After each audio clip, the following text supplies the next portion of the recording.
Hello, मेरा नाम है कल्पना गुप्ता और आपका हमारे चैनल में स्वागत है। और आज के मुख्य समाचार इस प्रकार से हैं। ઉમરેઠ તાલુકાના ઓડ તાબે રણછોડપુરા ગામમાં તારીખ 25 ફેબ્રુઆરી 26 ને બુધવારના રોજ રણછોડપુરા સમગ્ર ગામ દ્વારા બાબા રામદેવજી ભગવાનનો 33 જ્યોતનો પાઠ કરવામાં આવ્યો, જેમાં હમીદપુરા દાદુરામ મંદિરના મહંત શ્રી સંત શિરોમણી નરસિંહરામ મહારાજના વરદ હસ્તે રાત્રે 12 વાગ્યે જ્યોત પ્રગટ કરવામાં આવી હતી। આ સમગ્ર પાઠમાં રણછોડપુરા ગામના ભાવિક ભક્તો દ્વારા વાજતે ગાજતે ભગવાનને લાવવામાં આવ્યા હતા અને આખા ગામે સંપીને ભેગા મળીને શ્રી રામદેવજી ભગવાનના પાઠનું આયોજન કરવામાં આવ્યું હતું। ગામના તમામ લોકોએ આનંદ અને ઉલ્લાસથી આ ધાર્મિક પ્રસંગનો લહાવો લઈ ધન્યતા અનુભવી। આ મંગલમય પ્રસંગે સૌ ભાવિક ભક્તો માટે મહાપ્રસાદી પણ આયોજન કરવામાં આવ્યું હતું।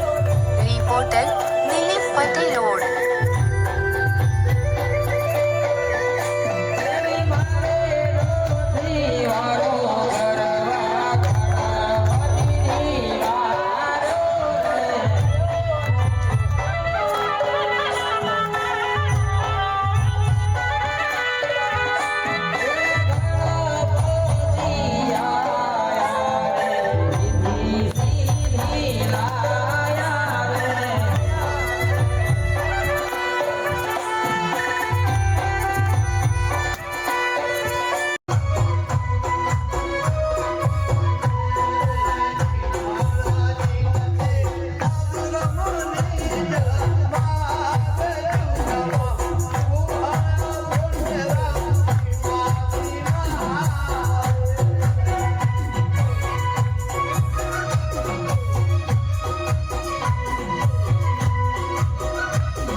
મોલ્યા